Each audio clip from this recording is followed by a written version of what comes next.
36. I'm running out of chapter titles. How many more of these are there?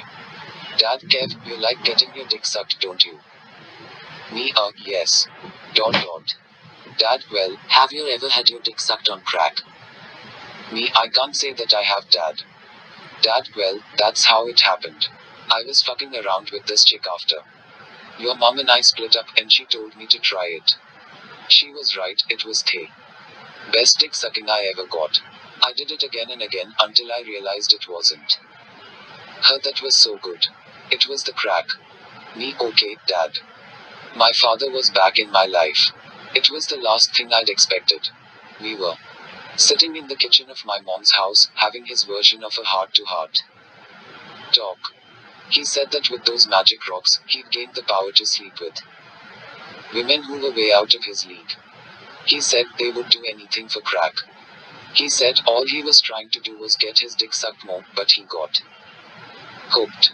Evidently, in a crevice of my dad's brain that wasn't clouded by crack smoke.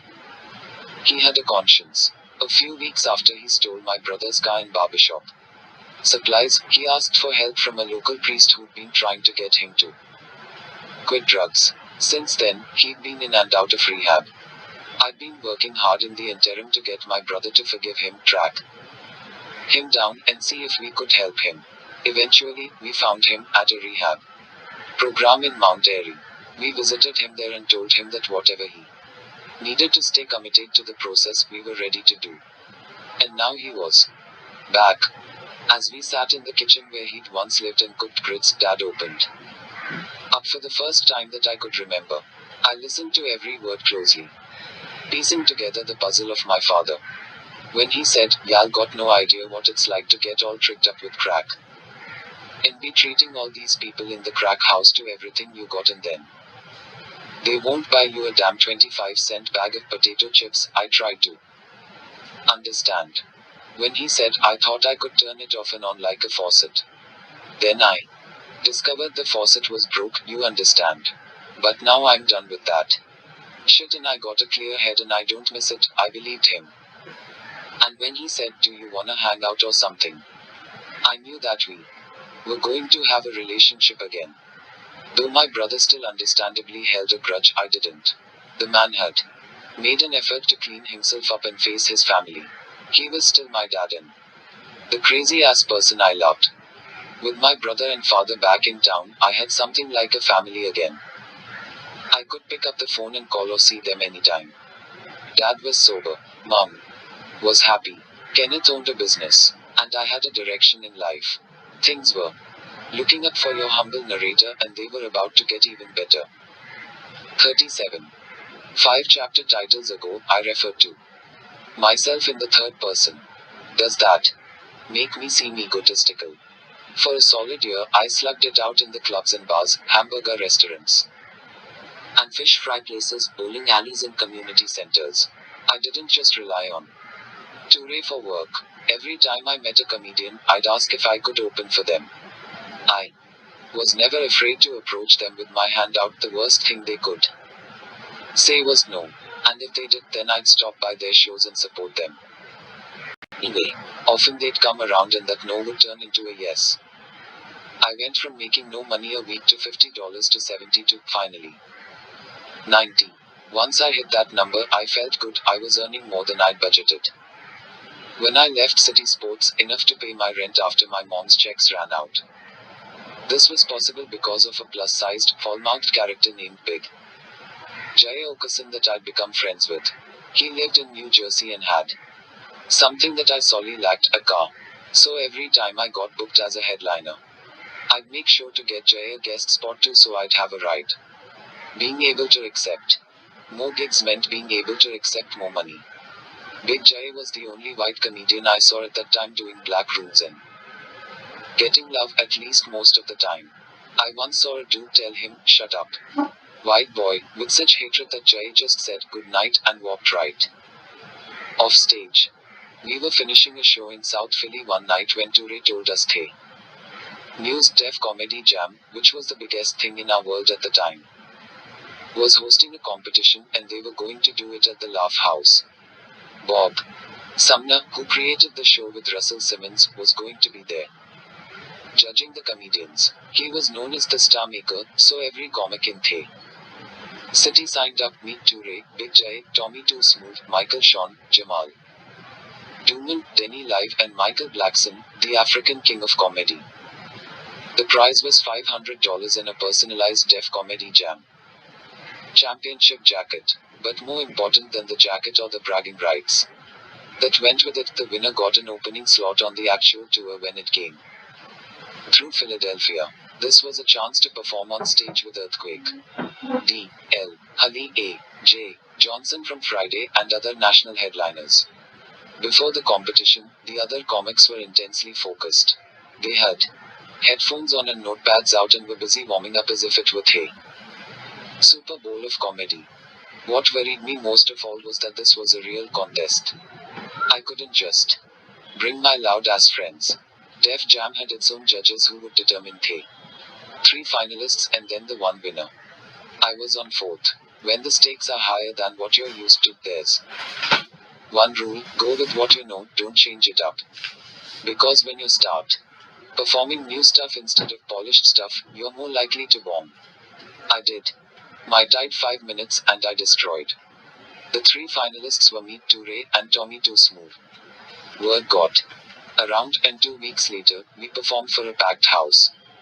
That night, I was chosen as the Def Comedy Jam competition winner. My brother was there. My friends from City Sports were there. My buddies from the neighborhood were there. Torre, who I was dating again, was there. Even my dad was there, though he slept through my set afterward. He gave me the kind of encouragement that only a father can. I don't think it was that good. I saw you sleeping during the set. If it was better, it would have kept me awake, wouldn't it? Despite Dad's words, that day was the first time my brother said he was proud of me. When it comes to family and friends, either they believe in you right away, before you've ever done anything, or they're your toughest critics and they last ones to offer praise. Those words from my brother further skyrocketed my mood that day, that week, that month. The only person who didn't see me win was my mum. Because she was turning her life over to God more and more each year, she didn't want to hear me using obscenities and talking about sexual or violent situations. And she definitely didn't want to go to a place where people drank alcohol. However, I wasn't upset about it. It's a true act of love to believe in someone and support them wholeheartedly, even though you don't morally or ethically agree with them. At the end of the night, I was given the championship jacket, but it was Bernie Mac sized. I was practically swimming in it, so they promised to get one custom made with my name on it. For weeks, I waited for that jacket to arrive in the mail, and it never came. In the meantime, I wore the oversized jacket every day. People accused me of lying about winning the contest and stealing someone else's coat. But because it had Def Comedy Jam winner emblazoned on the back, and I knew that winner was me, no drug could have gotten me higher and no intervention could have brought me down. Until I met Keith Robinson. 38. Or is it more egotistical that 5 chapters later, I'm still worrying about how it made me look. I wasn't the new guy in Philadelphia anymore. Everyone knew my name. Comedians who'd never spoken to me before would come up and say, "Congratulations, man." People who had never seen me perform were saying I was funny, just because that's what everyone else was saying. And I was taking every show I could hustle, because I needed all the stage time I could get to prepare for when the Def Comedy Jam tour came to town.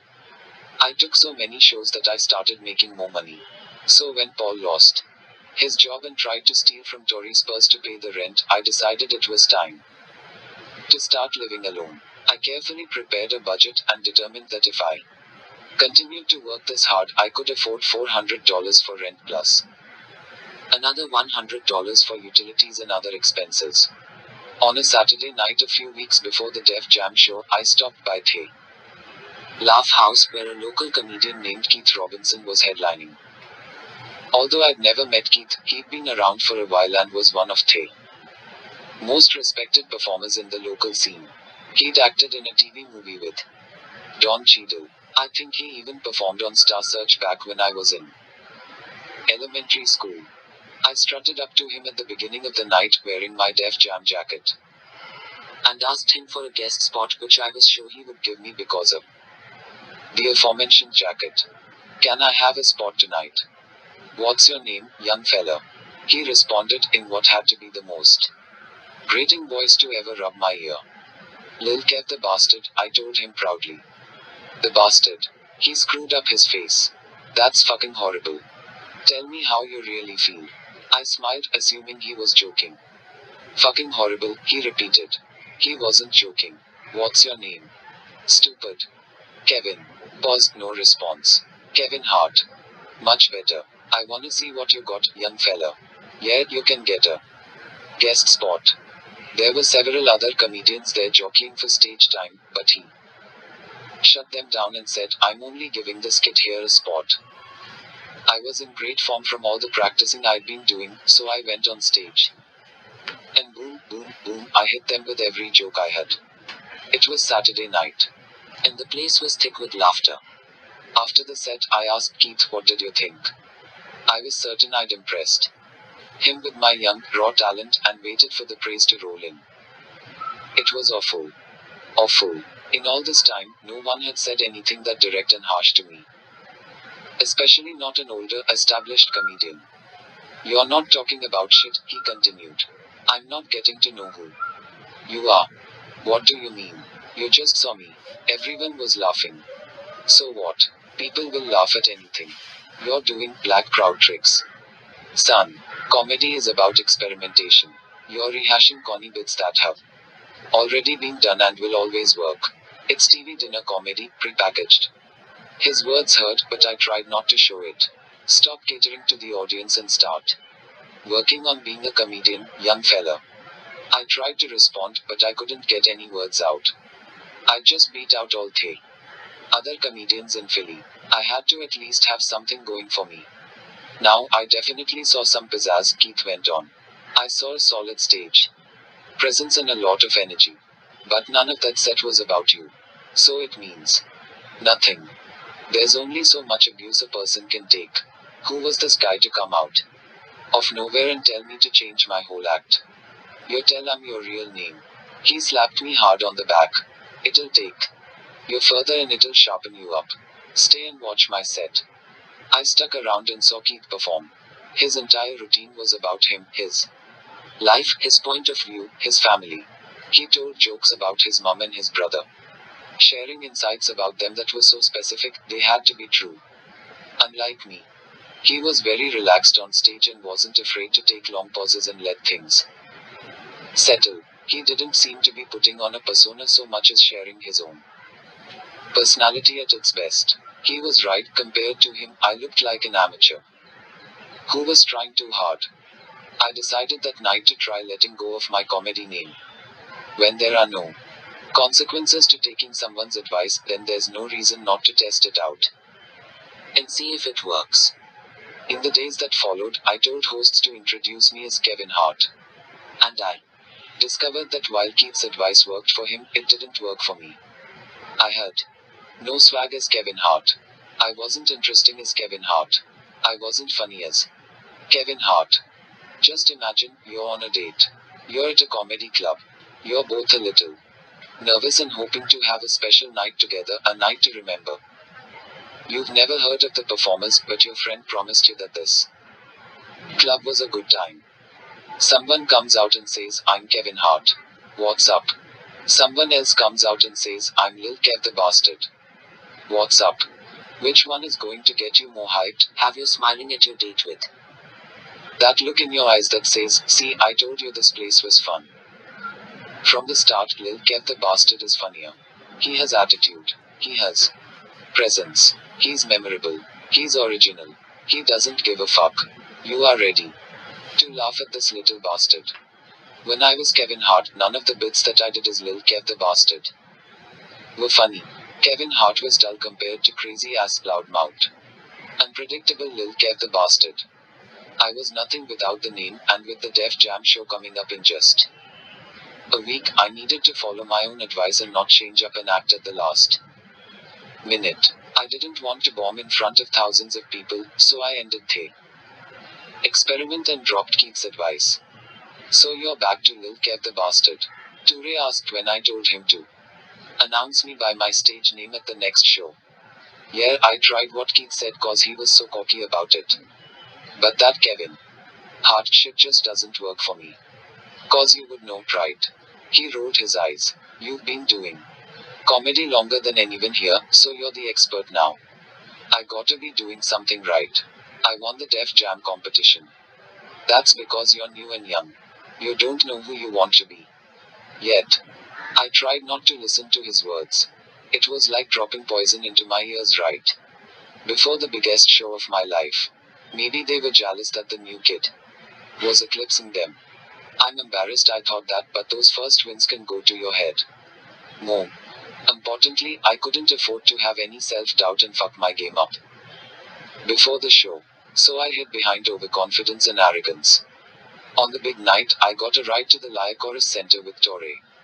Def Jam said they didn't have enough extra tickets for me to give to friends, but they had my name on the backstage list plus one, which was even cooler. I'd spent what remained of my savings on a rayon shirt, dress pants, and black patent leather shoes, so I was feeling on top of the world. When we arrived, I saw security guards outside with walkie-talkies and tons of people rushing around backstage. It wasn't just a show, it was a well-oiled machine run by what must have been 100 people.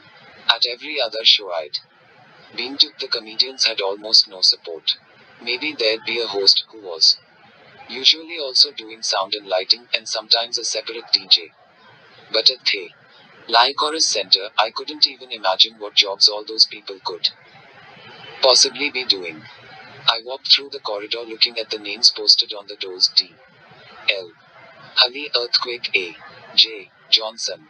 But there was no door for Lil Kev the bastard. In fact, everyone was ignoring me.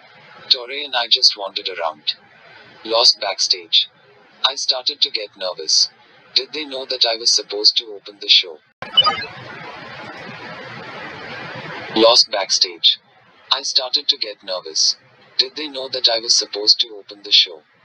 What if they'd forgotten?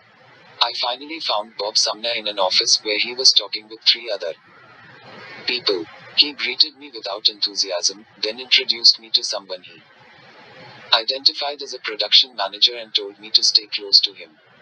Toure and I followed the production manager around, still ignored and feeling like we were in the way, until finally we arrived at a little area just to the side of the stage. All right, it's showtime, the production manager said. I stood there, waiting to be announced. I said it's showtime, he repeated. All the house lights were on. People were still arriving, getting drinks in the lobby, and finding their seats. The host hadn't even come on stage to announce the show. I was totally confused. What? Isn't someone supposed to announce me or something? Just get out there and do your 5 minutes. Okay, no one was announcing me. At best, I was warming up the audience for the show's host. At worst, the contest was just a promotional stunt to boost ticket sales, and now they were stuck with an amateur comedian who they had to put on stage without ruining the show. I hoped they'd at least turn the sound system on for me. All the confidence I'd gained from winning the competition drained out of me, leaving a trail of sweat from the backstage area to the center of the stage. Hey everyone, I began. So many people in the audience were talking to each other and making noise that I couldn't hear the sound of my own voice in the arena. I felt tiny and invisible. I pushed forward with my set and worked my heart out, doing all the material that had gotten me there. Some folks were looking at the stage, but in the same way people at movie theaters look at the advertisements before the show. I could count on my hands the number of people who laughed that night. Thank you, Philly, I ended. I love you, Philadelphia. I heard a smattering of polite applause as I walked to the wings of the stage. Dejected. No one said a word except Toure, who gave me a pity pat. Everyone else was running around getting ready for the actual show to start. I felt like I would have gotten more laughs if I just stood on a car in the parking lot and Done my set. My big moment was over. As much as I wanted to go home and hide from the world, I didn't want the moment to end. I didn't know if I'd ever be back there again. So I asked the production manager if we could stay and see the rest of the show. I stood on the side of the stage and watched each comic kill on a level I'd never witnessed before. They were so tight, authentic, and comfortable that even when they paused to breathe, they had the audience screaming with laughter.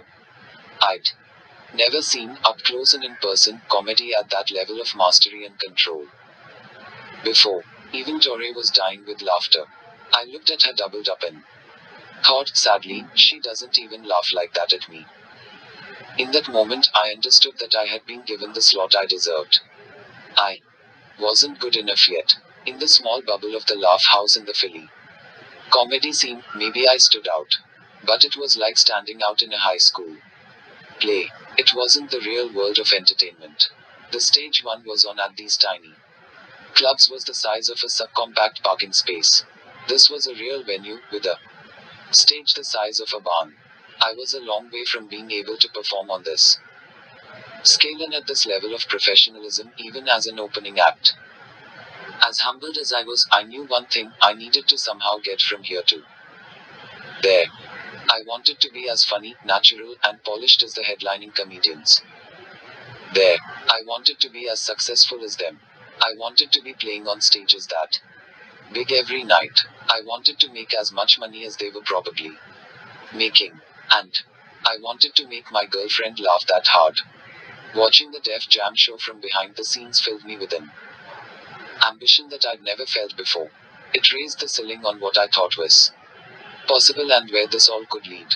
As we walked out, I thought, I gotta get it together so I can be here one day. For the first time, I didn't just have a path I was excited to be on. I had a destination. 39. Staying true to my fan base. Now what?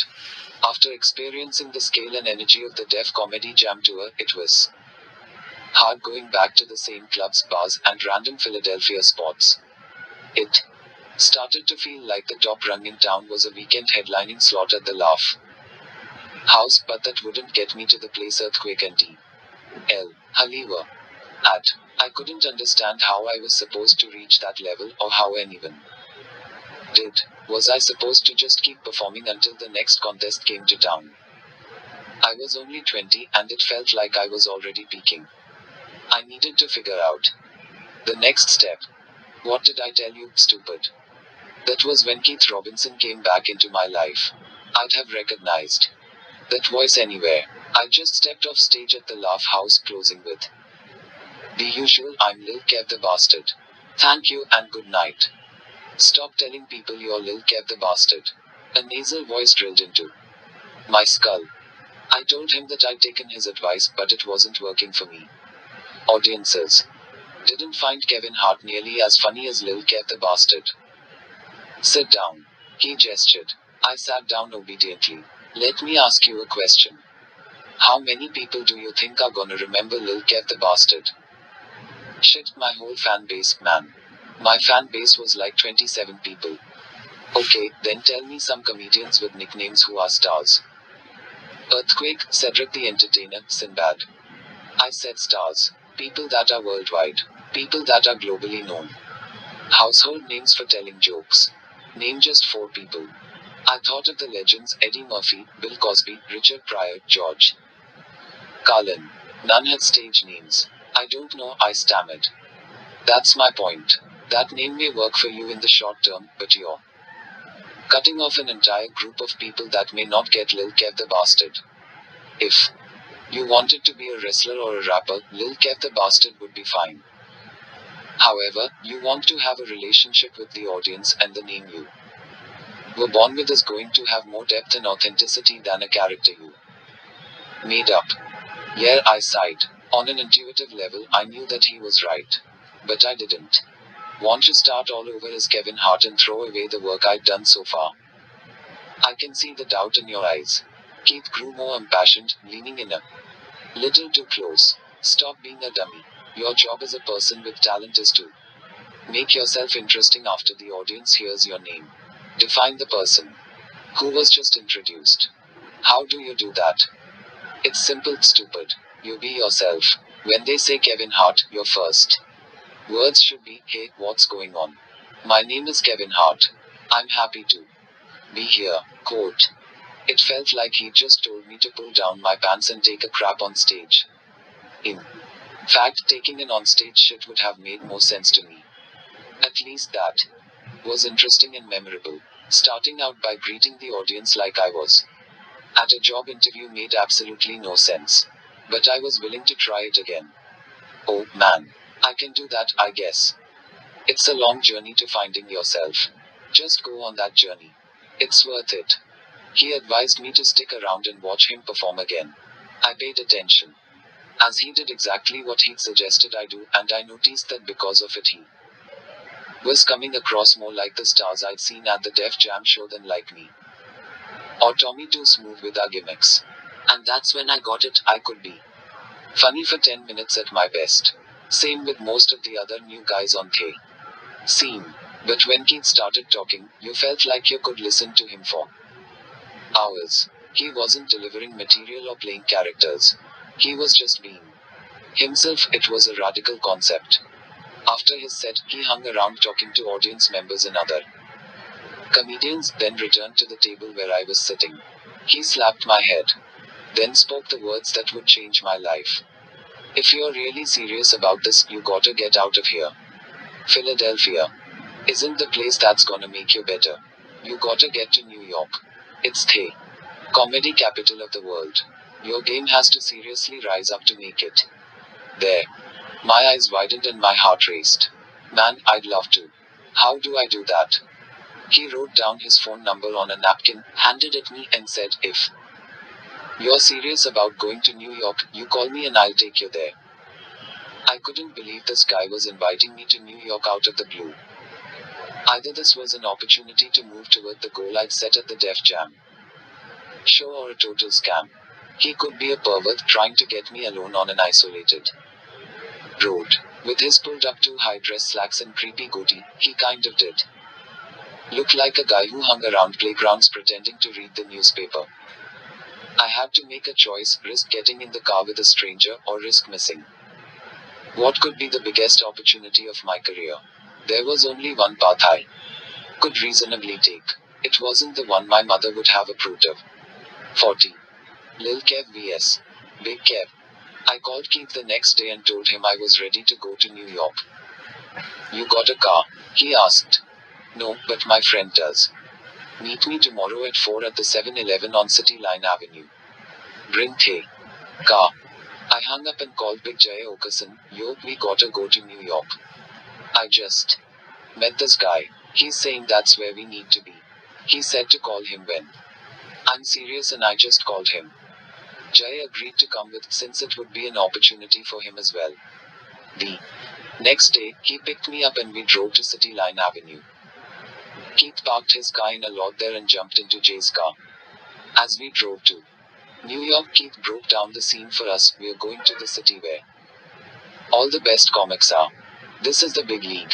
The goal is to make everyone think you live there.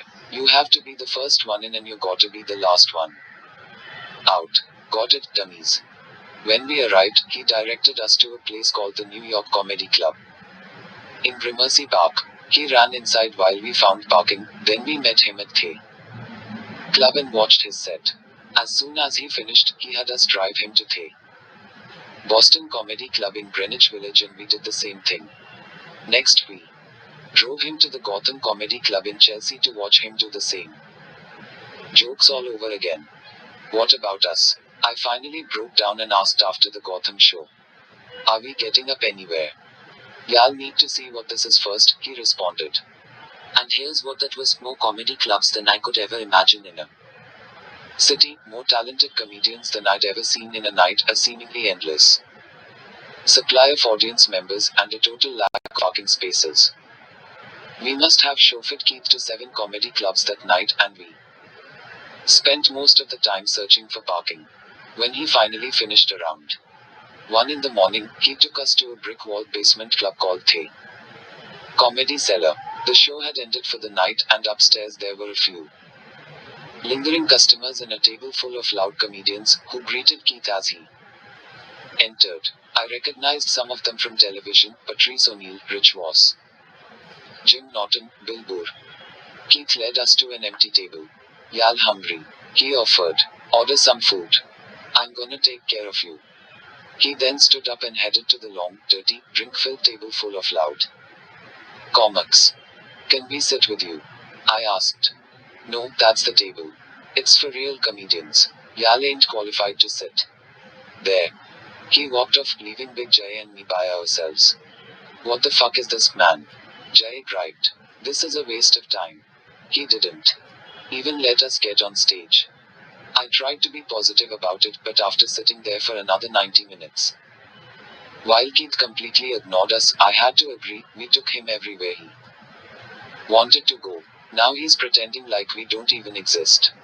Around 3 in the morning, Keith decided to notice us again. "Come on, y'all," he said. "Let's go." We didn't say a word as we shuffled back to the car. "What did your dummies see tonight?" Keith, in high spirits, asked as we began the long drive home. We said nothing. "What did y'all see? Did anything pop out to ya?"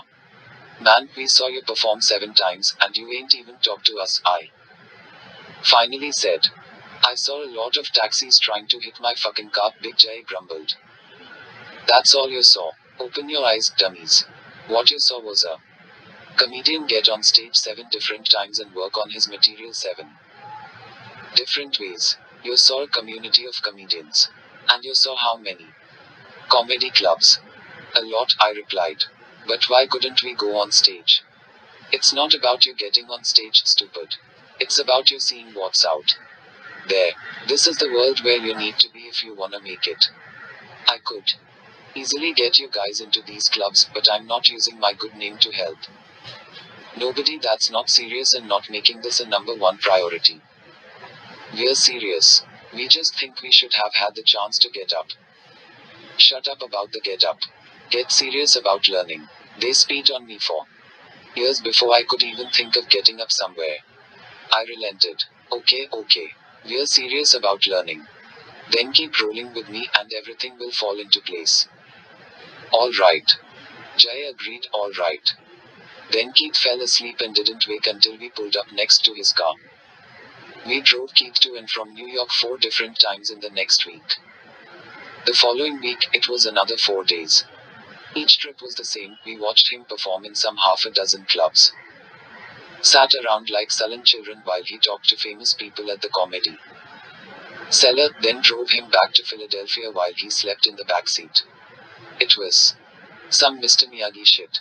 When Keith finally deigned to introduce us to his friends in the scene, it was solely to tease me about my stage name and make the point that Lil Kev the bastard wouldn't fit in at the table with people like Patrice O'Neill, Jim Norton, and Bill Burr. On the long ride home that night, instead of crashing out, Keith spent the whole time talking to me. He said the reason he'd offered to take me to New York was because he'd seen me bombing on material that I wasn't sure about.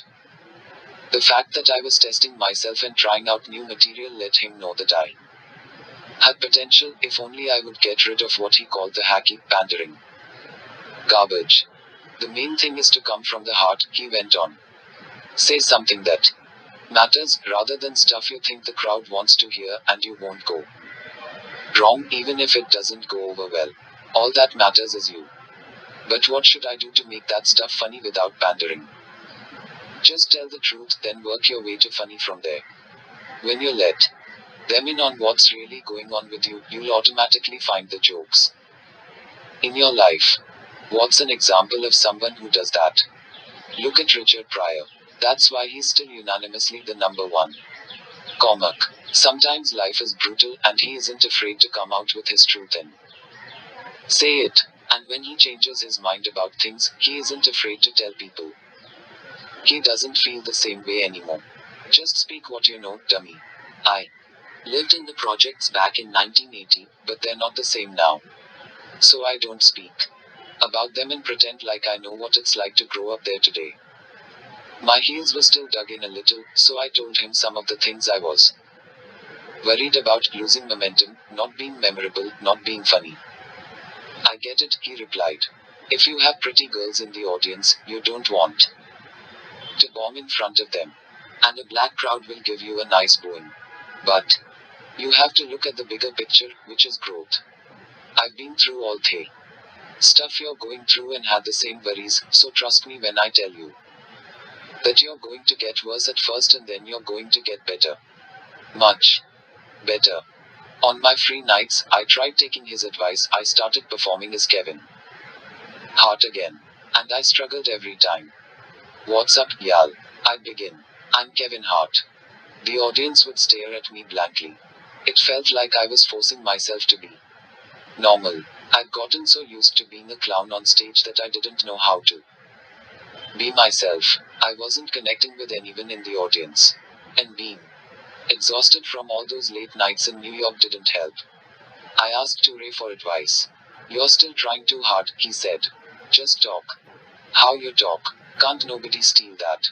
Be Kevin, and whatever you think is funny is just gonna have to be funny. I felt like I was at war with myself. Lil Kev, don't listen to these dudes. They're trying to fuck up your game. Kevin, but remember the graduation dinner. That was me just being me, and everyone loved it. Lil Kev, those fools were your teammates. They knew you. At these here clubs, nobody knows you. You gotta explode and grab by the throat and keep laughing. Kevin, what about city sports? I had new customers cracking up and loving me. There every day without even trying. Lil Kev, look how far we've come together. If it ain't broke, don't fix it. You're not enough on your own. You need me. Kevin, wait, man, what's the point of even doing this if I can't be me? What I should do is stop using you like a crutch and trust that I'm likable and funny. Just as I am, whether I'm talking to one person or 100. After that conversation with myself, I exhaled, and 50 pounds of pressure seemed to lift off me. It was like an epiphany or an exorcism or a punch in the back of my damn head. I knew then that Lil Kev the bastard was dead. The problem is that Kevin Hart still needed to come to life. I'll never forget the day that happened and I learned to be myself on stage. Because my life depended on it. 41. Not afraid to be afraid.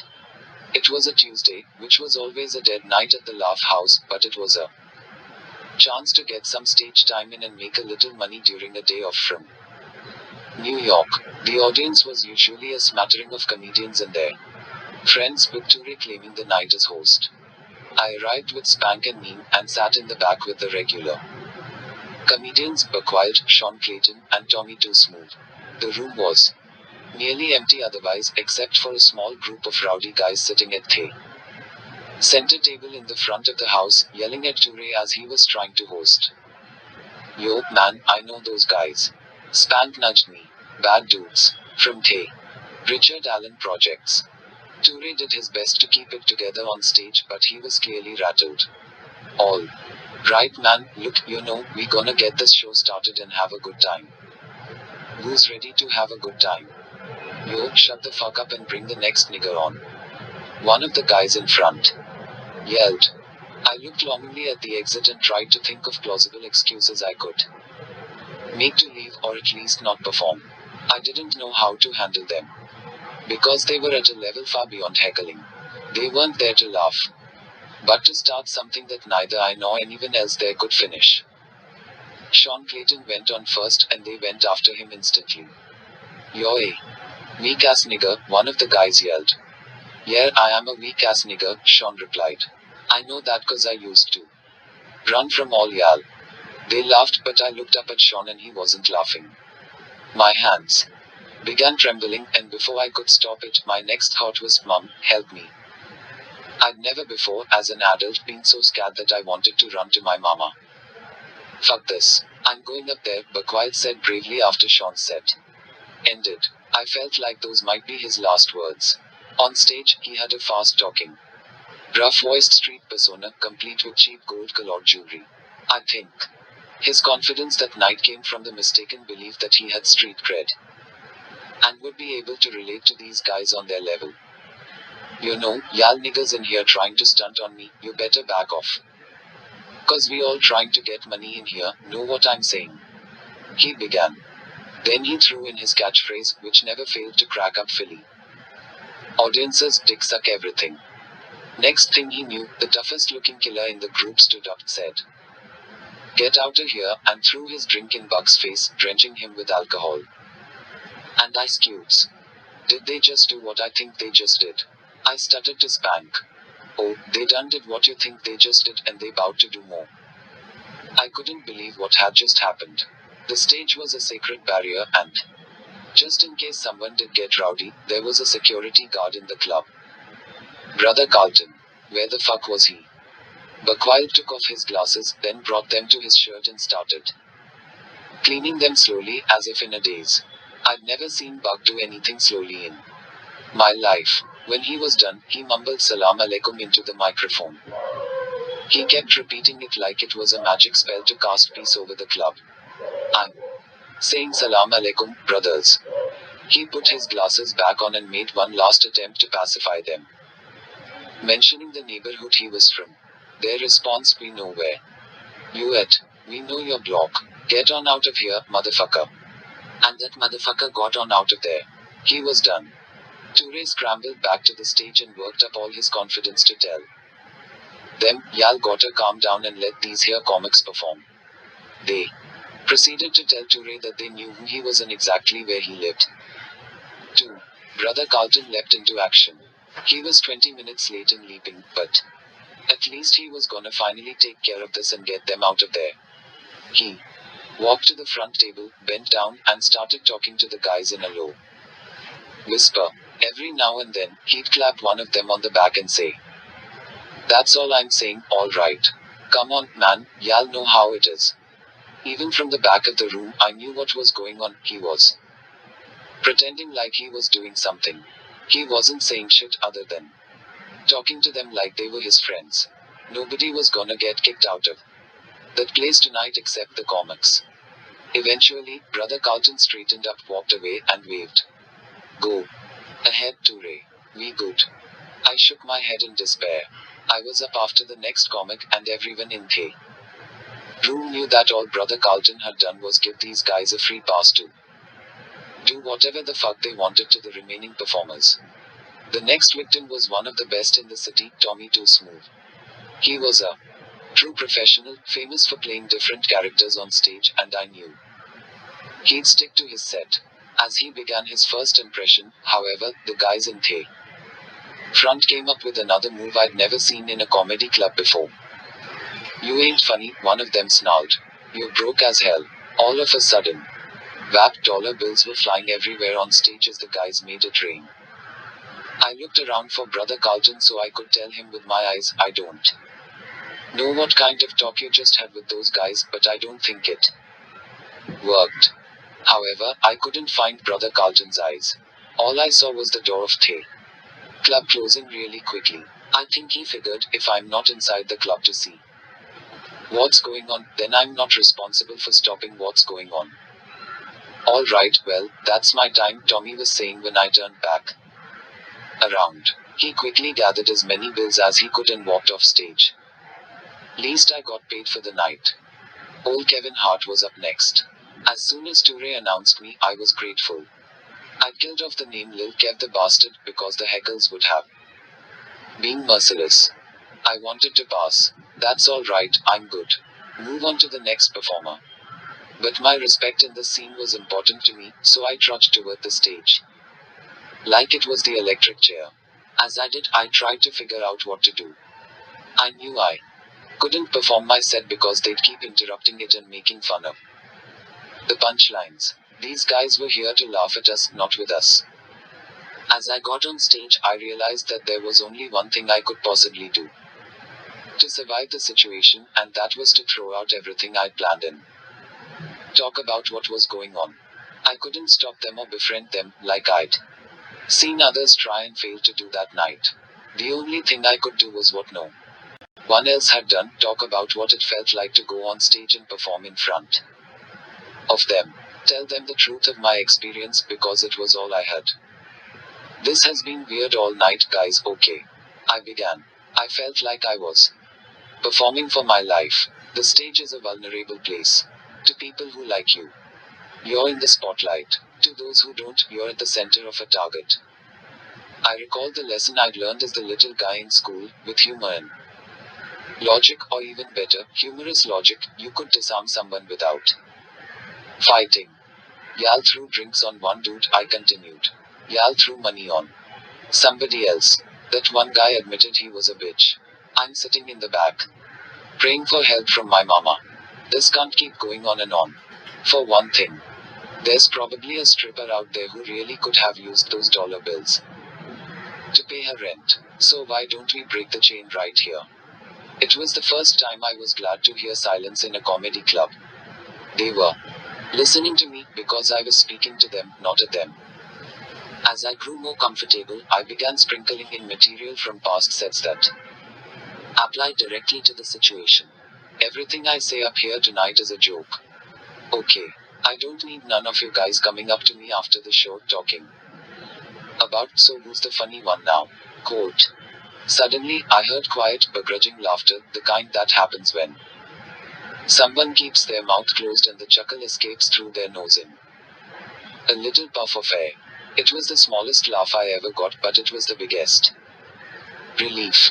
In that moment, something broke open inside me, and a wave of calm washed through my body. I became comfortable within my fear.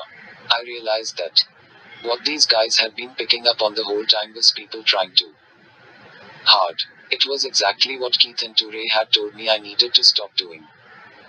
And because these guys were predators, trained to sniff out and pounce on the slightest vulnerability, they were more attuned to weakness than even the most discerning comedy crowd. I was surviving this only because, for the first time in my short comedy career, I wasn't trying.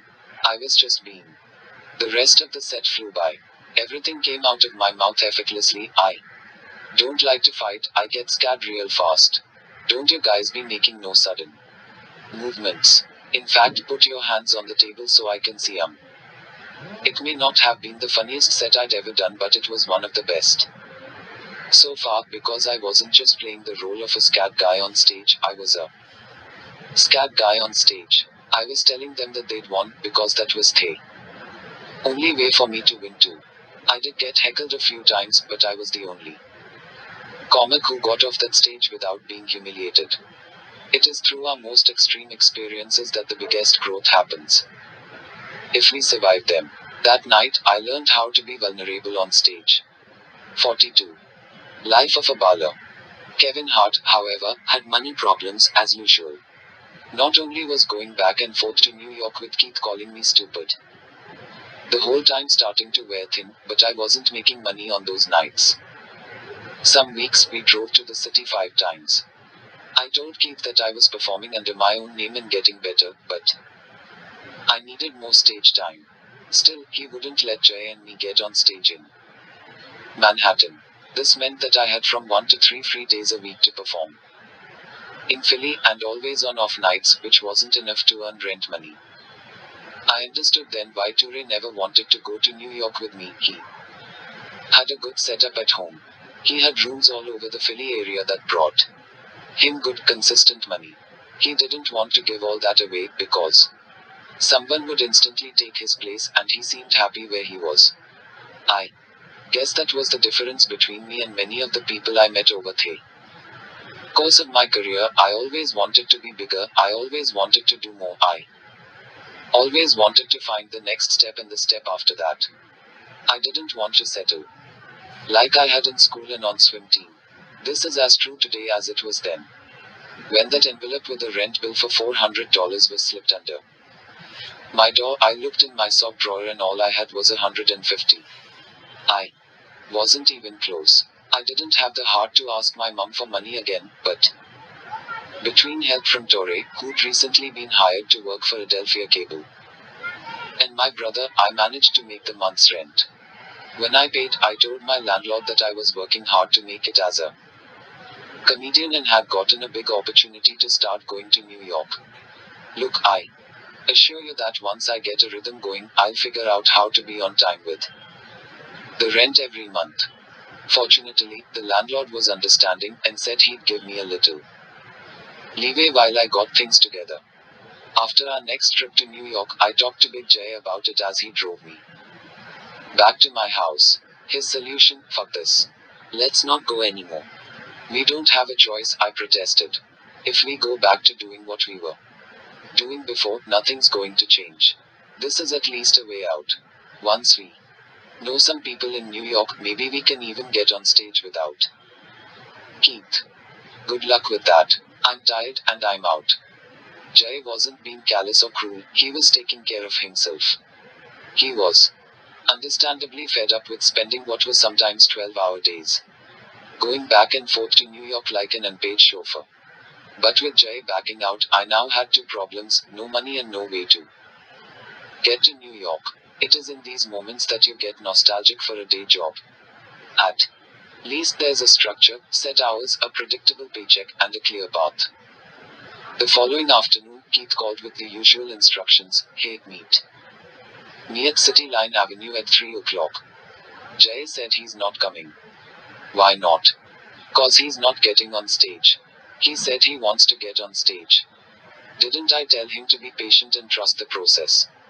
I guess he don't trust it. Do you trust it? I wasn't sure if I trusted it or not, but it was the only process I had. So I told him, yes. Then are you coming today or what? I don't have a way up there. If this is something that you want, figure out a way to City Line Avenue. Find me there and I'll take you the rest of the way. Okay. I may be a little late on account of having to take the buses there and everything. I'm leaving at 3. If you're at City Line Avenue on time, you can roll with me. If not, I don't know what to tell you, stupid. Bad time for games. Then he hung up. I ain't going, I decided on the spot. Then, on the next spot, I decided, alright, fuck it, I'm going. I figured out the bus lines and got to City Line Avenue shortly before 3. Keith pulled up at 3 sharp, then walked around from the driver's seat to the passenger seat. Evidently he still expected me to drive him. I'm glad you're serious, he said as he stretched out to sleep. I want you to know that I wouldn't lie to you. You see the way everyone treats me up there. That's because I know what I'm talking about and I know what I'm doing. They trust me, and I'm going to prove that to you today. At Catch a Rising Star, we saw Wanda Sykes perform. Afterward, Keith introduced me to her. Wanda, tell dummy who got you up here. You did. How many times have I cussed you out, Wanda, for not doing what you were supposed to? A lot of times. Did I ever once lie or mislead you? No. Little dummy here got something, Wanda. But he's stupid, he don't know how to use it. I'm trying to show him how to work it. Wanda turned and spoke to me directly for the first time. Well, shut up and listen, stupid. He knows what he's talking about. As we made the usual circuit, Keith encouraged me to notice details that I'd previously overlooked. You really are a dummy. You've been coming up here all these weeks and missing the whole point. All these people are coming up and what? They got a piece of paper in their hand and they got a tape recorder on the stool. I noticed that. They're working to get better. No, young fella. These guys are working for the weekend. On Monday, Tuesday, and Wednesday, they're preparing for the big shows on Thursday, Friday, Saturday, and Sunday. That's where your packed houses are. Until then, everybody's trying to polish their set for the weekend. And they're trying to polish their weekend sets so they can get TV spots. And they're trying to kill their TV spots so they can get their own television show. If you stay ready, you don't ever have to worry about getting ready. I get it. I'm ready. No, dummy. Remember that set Wanda did? Did you notice how she changed some stuff around at the next show at Caroline's? That's the level of refinement you need to learn. She knew that if she moved that one line further back, it would get a bigger laugh. And it did. Next time you see her, I guarantee that she keeps it there and adds some more to it. When we saw Wanda do another set at Dangerfields and she did exactly what Keith had predicted, that's when it hit me like a lightning bolt. I was frustrated before it, Keith, for constantly telling me I wasn't ready when I believed I was. A. Firm no is the ugliest sound in the world, and it triggers a defensive response in the brain. No, you're wrong. But he was right, I wasn't ready. I still knew nothing about the art of comedy. The problem was not Keith's slowness. It was my impatience. I recognized that I had a lot of work to do to get to that level. Instead of thinking about getting on stage in New York, I needed to think about removing, rewriting, reconstructing, shifting, and shaping every phrase in my set. Examining every nuance from my tonality to my gestures. One of the comics who had this perfected was named J.B. Smoove. He was very animated, and before he even opened his mouth, audience members already knew they were going to have a good time and bust up laughing. As I worked to sharpen my act, at my Philly shows, I tried to focus on what was naturally funny about me. Keith was relentlessly critical when I asked for feedback. The biggest lesson I learned from him was how to hear a no or a stupid or a get the fuck outer. Hear with that and to not take it personally, but instead see if there was a lesson behind it. I don't know why Keith Robinson was the guy the first shut up for and listened to. Maybe it's because he was the only person I'd met who was as strict, systematic, and demanding as my mum. In life, some people can cut through the noise and get through to you in a way that others can't. If you're playing sports, one coach may not reach you, but another will. Or no coach may be able to get through to you, but a teammate will. When it comes to your future, your mother may be telling you exactly what you need to hear, but putting it in a way that makes you disregard her.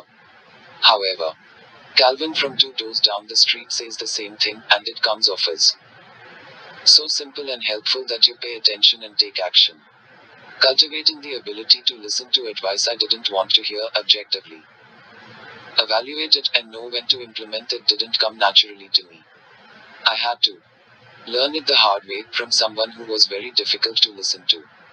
It was one of the most valuable gifts Keith gave me. 43. A well-respected man. Hey, little dummy thinks he should be on stage up here already. It was the end of my first night in New York without Big J, and I was at the Comedy Cellar, standing awkwardly on the periphery of the table. Keith was introducing me to a comedian I admired, someone who would become another tough mentor and eventually a good friend, an inspiration who was never too shy to say what was really on his mind. Patrice O'Neill. Oh, is that what you think? Patrice snapped at me. You got some jokes? Let me hear one of your jokes. Why do people get on? Shut up. I don't want to hear your jokes for real, it was a figure of speech. Jesus, Keith, he is dumb. I winced at his words. Shut up and take it. Keith nudged me. This is what we do. Tell him to go back home, Patrice went on. I can tell he's not funny. Look at that stupid face. He looks like he's about to cry or something. I stood there, reeling, then decided not to take Keith's advice. I didn't have to take it, not when I could throw it back. I ain't stupid, you stupid. I thrust a finger in his face. Look at your teeth. You look like you should be in a rodeo or something. Ha, new guy attacked back. Another comedian at the table yelled. Soon, everyone was yelling and talking over each other and snapping on each other. I had no idea what was going on, except that they didn't seem so intimidating anymore. This wasn't the grown-ups table. It was the kids' table. Should we let dumb Kev sit at the table with us? Keith asked the group. No, keep him at the loser table, Patrice said. I don't want to sit near him. I don't want to see that ugly face. He looks like he smells. Keep him over there. Little dummy, sit at that table, Keith ordered. I looked at the table where Big J and I had sat and thought about the prospect of eating there alone, like a lost puppy, for 2 hours while these guys were having the time of their lives. Then I decided I'm gonna sit right here with Yal. Who are Yal to tell me where I can and can't sit? Patrice, you shut your fat ass up. You wanna talk about smells? You got rolls of fat so big you gotta use deodorant underneath them. Aha, Patrice is fat. Another comedian yelled. Patrice smells. If this was just about being in grade school again, I could handle that. I sat at the table and crossed my arms over my chest. I wasn't going anywhere ever again. However, whenever I tried to join in the conversation, they still shut me down. Patrice, I still need a tag for that joke. Me, what about? Patrice, shut up. Keith, you're too green. You don't deserve to be part of these conversations. Yet. Me, better to be green than old and rusty. Everyone, shut up. I've made progress, finally. I may have been the greenest comic at the table. But at least I had a new aspiration, to become an equal to everyone there. Jay never came back to New York with us, but I kept taking the buses to City Line Avenue and driving Keith to New York. Under his tutelage, I began studying the comedians there at an even finer level of detail. I started regularly taping my own shows in Philadelphia and reviewing the performances afterward. For the same subtleties. As the weeks passed, Keith went from introducing me to comedians to introducing me to comedy club owners to helping me prepare for auditions. How you gonna get out of this maze if you don't know that you're in a maze? He kept saying.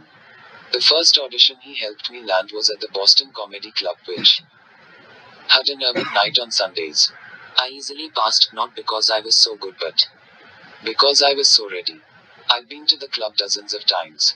I knew the audience. I knew the comedians. I knew the waitresses, the bookers, the tables, the lights, and every single drink on the menu. I was so comfortable there that it was impossible to fail. Standing on stage at the Boston Comedy Club at that urban showcase felt like a major milestone. I was performing in New York City. Keith was right to make me wait so long to perform. You only get one chance to make a first impression, and it turned out to be a good one, because they asked me back the next week. I often speak about the value of hard work, but hard work is not enough. I've seen many people sabotage their career before it's even started by refusing to do anything unless they're compensated or rewarded directly for it. Or they become bitter, expecting that they'll be rewarded in exchange for just working hard. One of the key factors for success beyond work, talent, timing, relationships, and all the other qualities I've mentioned, is the glue that holds all of these together: commitment. What is commitment? Here's what it means to me: keeping the promises you make to yourself and to others. I promised my mother I'd figure out a way to survive in comedy. I promised myself I'd find a road out of Philadelphia and on to bigger opportunities. I promised Keith I'd trust him and stick with the process. All three of these promises turned out to be much harder, and take much longer to keep than I'd expected. I still wasn't surviving on my own. I still wasn't getting big opportunities. I still wasn't done with Keith's mentorship. I was still spending more than 30 hours a week getting to and from and around New York just for that 5 minutes on stage on Sundays. Though my sleep, time, finances, relationship, and even my patience and self-esteem were negatively impacted and I wanted to quit many times, I remained committed. That's the biggest difference between the amateur and the professional. Between the wannabe and the star, between the dabbler and the expert. The unsuccessful get halfway to the finish line, then turn around. The successful get halfway, then keep going. Both run the same distance, but only one makes it to the finish line. To win the race, then, having talent, speed, and endurance help, but those things are nothing without commitment. To commit successfully, you don't have to always believe in yourself, because, let's face it, we all have our doubts at times. But you do have to believe in something higher than yourself, your purpose. If you believe in your purpose, you can survive the most challenging times, because God or destiny or your will, or whatever you prefer to believe in, is on your side. If you know it's your purpose to win the race, then you're not going to turn around, because there is no other option but to win. And for me, there was no other option besides succeeding in New York. The other comedians would say, "Get Kev out of here." They'd tell me to beat it. They'd tell me I was a hack, and that I was never gonna make it, and that I should crawl back home. But I'd never leave, and I'd never keep my mouth shut. I was relentless. Even Keith said he'd never seen anyone with this level of focus and drive, which is why he stayed committed to me. I wanted in and I would not stop, no matter how much the older comedians tried to discourage me. I went back and forth to New York for years, studying their style, studying their poise, studying comics from a generation back, and studying myself until, eventually, I became one of them. Life lessons from the grind. Without the grind, there is no reward. Think about it. What kind of sex have you ever had that hasn't started with a nice grind? I'll wait.